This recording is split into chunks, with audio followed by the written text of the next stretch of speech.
On est au stade Gilbert Arnaud ce soir. Bonsoir David. Bonsoir Philippe. À quelques jours d'une nouvelle saison qui va démarrer samedi. Mais avant de parler de cette nouvelle saison et puis de préparer un peu tout ça, j'aimerais qu'on revienne un peu sur la fin de saison dernière. Il y a 79 jours, aujourd'hui, on a vécu une soirée ici que la presse a qualifiée de grand carnaval. Ça a été une grande fête. Mais j'aimerais que tu nous parles, toi, comment tu as vécu les 3-4 dernières journées de championnat avec ce contexte particulier et ce dernier match qui était très spécifique, quoi. Comment l'entraîneur a vécu cette fin de saison Très sincèrement, assez sereinement. Parce qu'il y a quelque chose qui s'était produit. Alors voilà, moi je crois beaucoup aux dynamiques.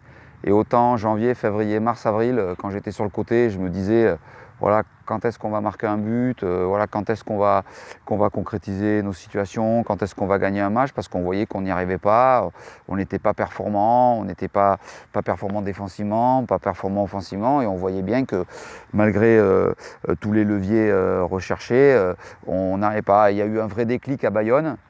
Et derrière, j'ai senti vraiment l'équipe en confiance et je me suis dit on va y arriver parce qu'il y a quelque chose qui s'est passé. On a gagné 4 fois consécutivement et même après l'égalisation dans les arrêts de jeu contre Limoges, voilà, ça ne nous a pas mis un coup sur la tête, mais le but pris dans les dernières minutes aussi à Bressuire, on avait enclenché quelque chose à Bayonne à 7-8 journées de la fin. Et voilà, il y a quand même un vrai stress. Oui, parce qu'il fallait qu'on gagne 5 fois dans les 9 derniers matchs. Donc forcément, quand on avait gagné que 5 fois le reste de la saison en 18 matchs, forcément que le challenge il était compliqué. Mais on avait toujours eu en tête dans la saison, même dans les moments difficiles, qu'on avait ce dernier match contre Pau à domicile qui pouvait s'avérer décisif. Et même quand on n'était pas bien, on restait toujours voilà, à portée de Pau. On savait qu'il y avait 3 points à prendre sur ce match-là. Donc, à un moment donné, on s'est fixé l'objectif de recevoir Pau avec 3 points de retard maximum sur eux, sachant qu'on avait gagné là-bas le premier match. Et voilà, on avait cet objectif-là en tête.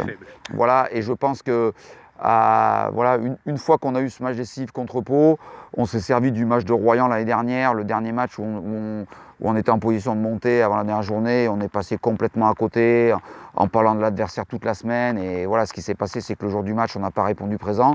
Là, très sincèrement, on n'a pas parlé de Pau toute la semaine. Je sentais que le groupe était vraiment prêt. La causerie, elle s'est faite. Parle-nous un peu est-ce que tu peux nous divulguer un peu le contenu de ta causerie contre Pau? Ouais.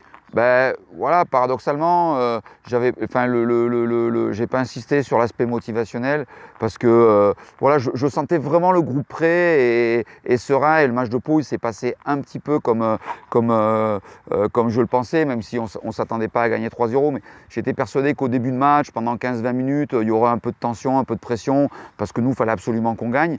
Et c'est ce qui s'est passé, forcément, les 3 premières situations qu'a eu Pau, l'arrêt de Johan Rivière, le sauvetage sur sa ligne de Matteo Vasseur, au début de match, on fait qu'on était un peu timoré. Et puis j'ai vu qu'au bout de 15, 20 minutes, 30 minutes, et ben voilà, on avait pris l'ascendant. Et l'adversaire, lui, protégeait son but alors que nous, il fallait qu'on aille chercher les choses. Et c'était à mon avis, avec du recul, une bonne chose qu'on ait eu besoin de l'emporter pour se maintenir, parce que je ne sais pas si on aurait pu gérer un match nul. Là, on savait ce qu'on avait à faire, il fallait qu'on aille chercher la victoire. J'ai fait un changement tout de suite à la 45e minute en passant à pratiquement 4 attaquants avec l'entrée de Benoît Curie. Voilà, nous, on n'avait pas de questions à se poser, il fallait chercher les choses. Et voilà, on avait un esprit conquérant. Et à l'arrivée, c'est ce qui a fait la différence. Voilà, je pense qu'on avait les dynamiques étaient inversées avant le match parce que Pau restait sur. Ils avaient 2 réceptions. Leurs 2 derniers matchs, vous avez pris qu'un seul point, alors qu'ils auraient pu faire que ce match-là n'existe pas pour nous. Donc voilà, il y avait pas mal de signaux positifs. On a abordé le match sans suspendu, sans blessé. Donc tout ça a fait que voilà. Après, forcément, de jouer ici devant notre public, on a vu le stade comble. forcément ça a décuplé nos forces voilà, il y a eu, ouais, j'ai senti l'équipe assez sereine à la mi-temps. Je leur ai dit, je ne sais pas quand on va gagner le match, mais on va le gagner. J'y croyais encore plus qu'au début. Et même quand on a raté le penalty, voilà, il y avait, on sentait quelque chose de positif. Et puis voilà, on connaît tous la conclusion qu'il y a eu. Mais voilà, comme tu le disais, j'ai l'impression que c'est il y a très longtemps maintenant. Donc c'est ça, c'est qu'on remet les compteurs à zéro très vite. Ouais. Et la belle histoire maintenant, ça y est, c'est derrière nous. C'est derrière nous. Après, je l'ai déjà dit, mais voilà, j'étais un peu déçu. J'étais un peu déçu dans le mois de juin. Par rapport à l'intersaison qu'on a passée, voilà, avec le départ de Karim aux États-Unis, on est quand même à 12 départs par rapport au groupe de la saison dernière. Donc oui, je pensais qu'on surferait davantage sur la dynamique et sur ce qu'on avait créé en fin de saison. Maintenant, voilà, c'est un nouveau groupe qui est là, une nouvelle saison qui démarre, qui sera pas plus simple que la saison dernière, qui sera à mon avis aussi difficile, voire plus difficile. Il faut qu'on se serve de l'expérience de la saison dernière, parce que maintenant on connaît la division, mais aussi il faut qu'on garde la fraîcheur qu'on avait eue à l'entame de la saison dernière, celle d'un promu qui découvrait une nouvelle division et des nouvelles équipes. Donc voilà, alors certes on a un an d'expérience, mais il faut qu'on garde cette fraîcheur mentale qui nous a accompagnés toute la saison. Il est plus difficile de confirmer que d'arriver au niveau. Donc effectivement, on va entamer cette deuxième saison samedi contre Lège Cap Ferré. Pour un peu, on aurait pu recommencer contre Pau à Pau, ça se joue à peu de choses. Donc tu viens de dire effectivement que la poule qui nous est proposée cette année est peut-être plus homogène que celle de l'année passée. Enfin, en tout cas sur le papier. Maintenant, c'est sur le prêt que ça se joue. Le groupe a beaucoup changé. Il y a des joueurs nouveaux qui sont arrivés. Tu es content du groupe? La préparation, le mois qui vient de se passer Moi, j'ai pour habitude de faire confiance au groupe que j'entraîne. Donc, à partir du moment où, voilà, aujourd'hui, on a un groupe complet. C'était pas le cas il y a 15 jours ou 3 semaines. À la fin de la période de mutation, je l'avais dit et je me répète, on n'avait pas un groupe compétitif pour évoluer en National 3. C'est pas l'arrivée de 2 joueurs qui le rend forcément plus équilibré ou plus fort.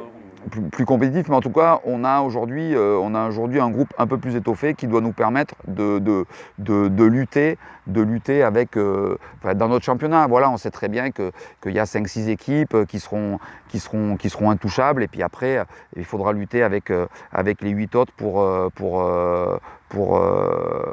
trouver les relégués. Donc, on attaque un championnat toujours en sachant pas combien il y a de descentes. Bon, ça c'est la particularité du championnat. Mais voilà, moi j'ai confiance dans le club, j'ai confiance dans mes dirigeants, j'ai confiance dans le staff technique, j'ai confiance dans mes joueurs. Je sais qu'on va travailler, l'état d'esprit, on essaie de créer un état d'esprit, un esprit collectif, parce que pour moi c'est la base du foot.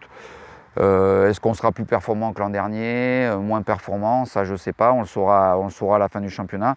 Maintenant, c'est plus le genre de questions que je me pose. J'ai un groupe à ma disposition et mon objectif, c'est de tirer le maximum du potentiel de cet effectif-là, qui a des caractéristiques différentes de la saison dernière. Je pense qu'on a peut-être un peu plus de joueurs de percussion et offensivement peut-être un peu plus de cartouches. Maintenant, voilà, on a quand même perdu pas mal de joueurs et sur la durée, il faudra compenser ça. Maintenant, à chaque situation, il y a ses avantages et ses inconvénients. L'avantage de cette situation-là, c'est qu'on a des jeunes joueurs qui ont 17 ans, qui ont 18 ans, qui l'an dernier, voilà, ont fait quelques apparitions, mais essentiellement en coupe, mais qui étaient surtout avec le groupe Régional 2. Et cette année, ils vont avoir l'occasion de s'exprimer. Et dès samedi en recevant Lège. Donc voilà, c'est à eux de s'investir pour quand ils auront leur chance, la saisir, parce que forcément, elle viendra plus que l'année dernière, ça c'est sûr, parce qu'on a un groupe de joueurs expérimentés sur le niveau National 3 qui est plus réduit que la saison dernière. D'accord. Lèche Cap Ferré, donc samedi. Moi je trouve que c'est un bon test. L'année dernière on avait fait un match nul ici. On avait perdu en demi-finale de Coupe d'Aquitaine au penalty, donc c'est une équipe qui nous ressemble un petit peu. Donc c'est une bonne équipe à jouer sur un premier match pour essayer de se jauger un peu. Non Ils nous ressemblent, j'aimerais bien leur ressembler parce que l'année dernière ils ont fini quand même deuxième.